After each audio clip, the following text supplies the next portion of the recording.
今天给大家推荐一部重口恐怖片，也是唯一一部颜色爆表的丧尸电影。曾经因为某个片段翻遍了所有网站，它就是2015年上映的《僵尸启示录》。丧尸的每次出场都会让你的肾上腺素狂飙。友情提示：本片全程高能，赶紧艾特上好友一起抱团观看。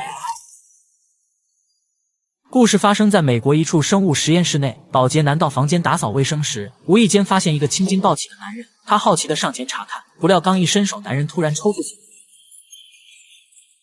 导致一旁的仪器发出红色警报。这下小伙彻底慌了，立即给男人做起了心肺复苏。好在博士正在贩卖机前购买薯片，并没注意到房间的异常。可小哥折腾了半天，男人却毫无反应，一把扯掉氧气管，准备进行人工呼吸。可面对满嘴黄牙，他实在下不了口，只好继续进行心肺复苏。结果用力太猛，直接在肚子上摁出一个大洞。下一秒突然放弃，变成凶猛的丧尸向小哥发起进攻。此时博士还在为卡壳的薯片发愁，并没注意到身后的恐怖景象。当他发现时，一切早就为时已晚。随着薯片的滑落，电影正式开始。为了让青少年变成社交狂人，20世纪初老罗成立了童子军活动，让他们在各项比赛中争夺荣誉勋章。遗憾的是，每年招生都以失败告终，根本没人愿意参加这幼稚的活动。时隔多年，队员依然还是这三兄弟。老罗决定今晚带他们到野外露营，顺便给小胖颁发荣誉勋章。不料在行驶的路上突然撞死一头野鹿，而更糟糕的是车胎也被鹿角刺破。就当两人换好备胎准备离开时，卡特的姐姐和男友正好从此路过。小帅瞬间被这性感的身姿所吸引，色眯眯的眼神划过他身体每一寸肌肤。可在小美眼里，她和弟弟一样都是乳臭未干的小毛孩。看着两人亲密的举动，大壮醋意大发，笑里藏刀的邀请他参加今晚的狂欢派对，随后便带着小美离开了。这时小帅惊讶地发现，刚才撞死的野鹿竟消失不见。就在他一脸疑惑时，突然被卡特打断。为了能顺利参加激情派对，卡特决定先到露营地参加颁奖活动，然后趁他们睡着后再偷偷溜走。此时老罗正在前往野营的路上，突然听到草丛里传来奇怪的声响，他小心翼翼地前去查看，结果被一只野鹿撞倒在地。慌乱中，老罗急忙拔出匕首，一刀解决了对方。可他并不知道，这正是小帅刚刚撞死的那只。就当他戴上假发套准备离开时，尸变的博士突然出现，一口咬住他的脖子。另一边的两人准备买些啤酒助兴，可在他们国家未成年人无法购买，于是卡特把钱交给一旁的流浪汉，让他到便利店帮忙购买。这时一位性感女警走了出来，卡特两眼放光，瞬间被傲人的身姿所吸引，也因此成了本片最亮的女神。紧接着一个大长腿从车前一闪而过，金发妹原本是他们的学姐，但后来辍学后成了一名脱衣舞娘。此时流浪汉正在商店内尽情狂欢，早就把买酒的事忘得一干二净。卡特见状赶紧冲进便利店阻拦，小帅追上来后正好和金发妹迎面相撞，简单交谈后，金发妹一眼看出两人的意思，返回商店后帮他们解决了买酒的问题。随后三人全都来到了露营地，可等到天黑也迟迟不见队长的身影。小胖认为是老罗对他们的考验，并没在意。深夜两人趁小胖睡着后偷偷离开露营，准备参加高年级激情派对。可当两人来到小镇后，发现原本热闹的小镇如同死寂一般，而且便利店的门也遭到破坏，就连看守酒吧的门卫也消失不见。对两个未成年来说简直就是千载难逢的好机会，决定到里面一饱眼福。奇怪的是，整个酒吧空无一人，仿佛将两人带到另一个世界。这时一个性感女郎向他们缓缓走来，在暧昧的光影下翩翩起舞，迷人的身姿让两人无法自拔。下一秒突然扭断脖子，喷出大量鲜血，紧接着变成丧尸的保安大叫着冲进房间，两人被吓得撒腿就逃。卡特一个翻身躲到了台下，四处逃窜。小帅迅速跑进卫生间，不料丧尸很快就追了过来，一间间砸开隔间寻找小帅的身影。小帅被吓得瑟瑟发抖，不敢发出任何声响，可结果还是被对方发现。关键时刻，金发姐赶到，将其一枪爆头，随后找到卡特一起逃出了酒吧。估计两人以后再也不会看脱衣舞娘。此时外面已经成为丧尸王国，一大批行尸走肉正向他们步步逼近。三人见状准备驾车逃离，可没走几步备胎竟先行撤退。情急之下，金发妹负责抵挡丧尸，卡特和小帅手忙脚乱地重新安装备胎，可丧尸数量太多，根本杀不完，很快枪里的子弹就消耗殆尽。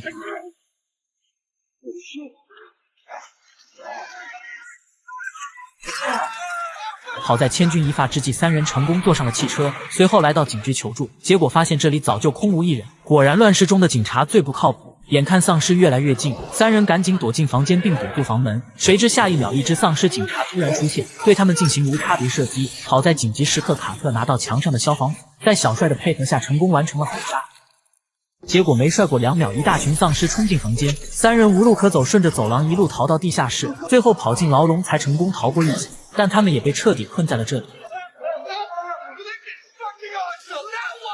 此时整个小镇已经布满丧尸，正在大街上四处游荡，不断寻找新的猎物。就当三人不知所措时，外面传来动感的音乐，成功将丧尸引到门外。原来是小胖打了过来，结果一不小心触发汽车警报，暴露了自己的位置。小胖被吓坏了，急忙冲进警局，在导演的指引下，成功将三人救了出来。在丧尸赶到前，成功逃出了警局。不料关闭铁门时，正好把女警的衣服夹住，她正是之前在便利店遇到的性感女警。凭借傲人双峰将本片推向高潮，虽然不白，但真的很大。卡特看得目瞪口呆，临走前还不忘验证一下真假。摆脱尸群后，他们在路边发现一辆货车，谁知刚要上前查看，变成丧尸的流浪汉突然出现。这时小胖想起童子军手册里曾说过，在野外遇到有敌意的生物，务必发起恐吓，防止对方靠近。结果打了他一个措手不及。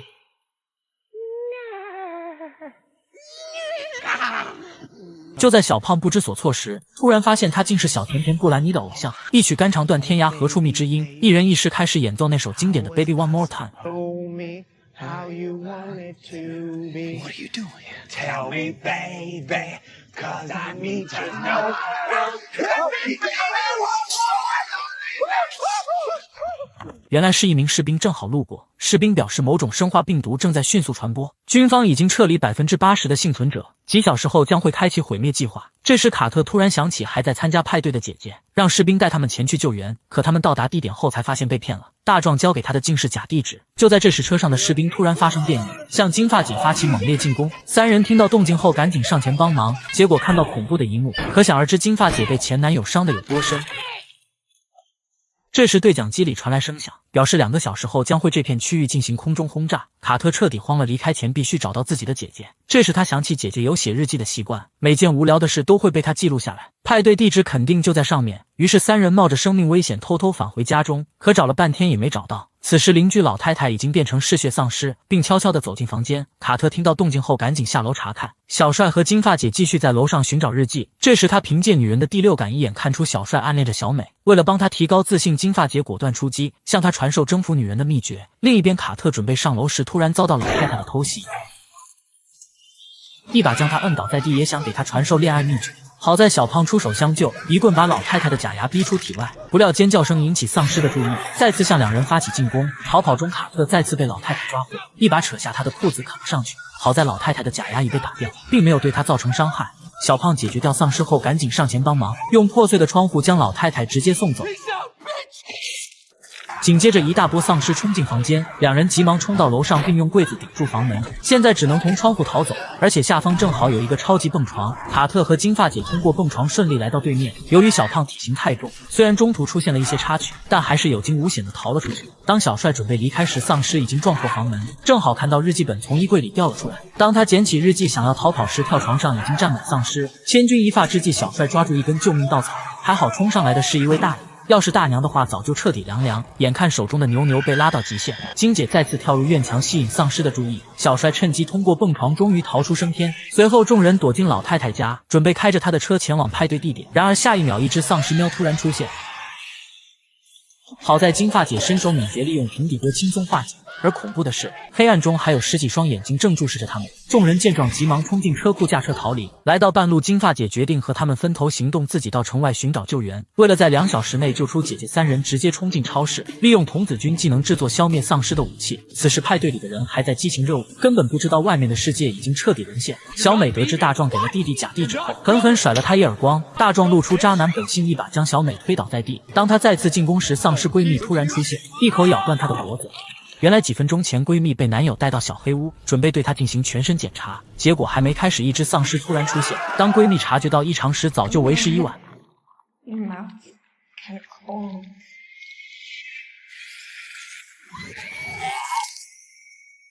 小美被吓坏了，本想急忙撤离，结果却打开一扇地狱之门，一大批丧尸涌入现场，瞬间将这里变成人间炼狱。在闪烁的灯光下开启狂暴模式，小美爬在梯子上进退两难。千钧一发之际，3位童子军帅气登场，利用自制武器开始虐杀时刻。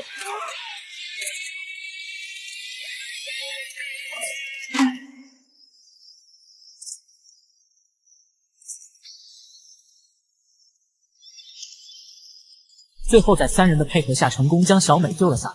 眼看丧尸越来越多，仅凭这些武器根本挡不了多久。将所有人送出房间后，3人冲到楼上的体育馆，将房门反锁。这时，小胖从背包里拿出一颗自制炸弹，他宁愿被炸死，也不愿意变成行尸走肉，决定在最后一刻和丧尸同归于尽。点火前，小帅发表了一段励志遗言，小胖听后也原谅了2人的抛弃，让他们的友谊更加坚固。眼看丧尸即将撞破大门，小胖急忙点燃打火机。紧急时刻，金发姐突然出现，帮他们打开一条逃生通道。卡特和小帅先行撤退，小胖在最后一刻也终于点燃了炸药。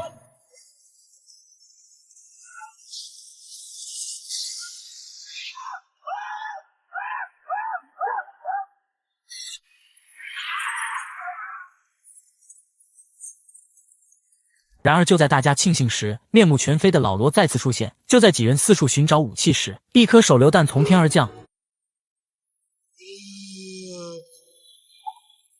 原来是金发姐寻找的援军及时赶到。电影最后，所有人被转移到安全地点。小帅在金姐的鼓励下和小美完美邂逅。